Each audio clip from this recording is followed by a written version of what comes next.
Moira Surridge est à la fois infirmière et membre de l'église adventiste du 7e jour de Stanborough Park à Watford, en Angleterre. Au cours des 3 dernières années, elle a travaillé dans un rôle éducatif en enseignant et en formant sur la septicémie auprès du Watford General Hospital.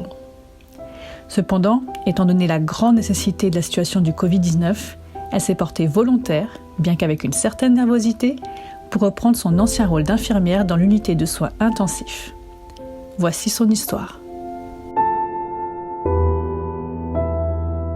Je suis retournée après ne plus avoir travaillé aux soins intensifs pendant environ 3 ans, parce que je savais que mes compétences seraient nécessaires, et même si je ne voulais pas vraiment retourner, je sentais qu'il le fallait. Le premier jour, j'ai été traitée assez gentiment. J'ai pu me familiariser avec les ventilateurs et les moniteurs, et j'ai survécu. C'est ce que j'ai fait le premier jour. Le deuxième jour, je crois qu'ils m'ont donné 2 patients des soins intensifs. Et le 3e jour, ils m'ont donné 3 patients des soins intensifs. Tous très malades. Donc c'était un travail difficile. Oui, j'étais très inquiète bien sûr. Et c'est ce qui m'a empêchée de me proposer tout de suite. Parce que, vous savez, nous avons une petite fille. Et la première semaine du travail, je pensais que je n'allais pas voir mes parents, ni mes enfants, ni ma petite fille, pendant qui sait combien de temps. Des mois et des mois et des mois. Après les 4 premières semaines de travail dans l'unité, qui ont été les 4 semaines les plus difficiles de ma carrière d'infirmière, un de nos collègues est mort, un après-midi, le jour même où 2 autres personnes sont mortes en moins d'1 heure. Ce fut un moment très difficile pour moi, pour mes collègues et pour toute l'unité, vraiment.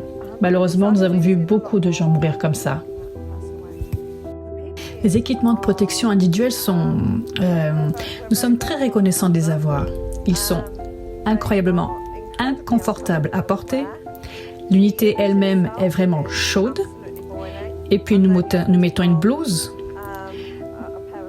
Notre blouse de chirurgien longue, une blouse à manches longues, un tablier en plastique, un masque, un chapeau et des lunettes. Et puis on nous dit de nous occuper par nous-mêmes de la moitié de l'unité. C'est un travail très dur. Et bien sûr, les masques sont très serrés. Nous les portons très serrés parce que nous ne voulons pas attraper le virus. Mais quand nous les enlevons, nous disons que tous, nous avons un visage Covid parce que les masques laissent toujours des marques sur notre visage. J'ai vu une incroyable gentillesse de la part des autres collègues. Vous savez, nous travaillons tous à fond. Nous sommes tous épuisés. Nous bouillons tous. Nous sommes tous très fatigués à la fin de notre service. Parfois, quand on touche le fond, quand on sent avoir touché le fond, les petits gestes de gentillesse signifient 1000 fois plus. Un petit regard, un petit sourire, ou quelqu'un qui roule les yeux comme vous pour vous dire « Oh Moira, je comprends vraiment ». Ce sont les moments où l'on pense « Eh bien, tu sais quoi ? Je ne suis absolument pas seule ». Et si je me sens un peu fragile, ou un peu fatiguée, ou absolument épuisée, tout le monde travaille avec moi. Et donc, on s'aide les uns les autres. Et si l'on voit quelqu'un qui se sent un peu déprimé, ou qui n'arrive clairement pas à faire quelque chose, ou qui est sur le point de fondre en larmes, on va l'aider et voir ce qu'on peut faire. Nous n'en parlons pas toujours, mais nous savons que tout le monde prend soin de nous et s'occupe de nous. Et bien sûr, la famille, ma famille, mes amis, qui ne travaillent pas avec moi, ils m'ont tous incroyablement soutenu. Je pense que pour les personnes qui ont été personnellement impliquées, qui ont pris soin des autres, des patients, je sais que tout le personnel hospitalier ne regardera plus jamais la santé de la même manière. Nous ne prendrons plus jamais l'air frais pour acquis. Je pense que nous avons tous réalisé, dans tout le pays, que nous ne sommes pas invincibles et que la façon dont nous menons notre vie, 24 heures sur 24, 7 jours sur 7, s'est arrêtée. Mais le monde ne l'a pas fait.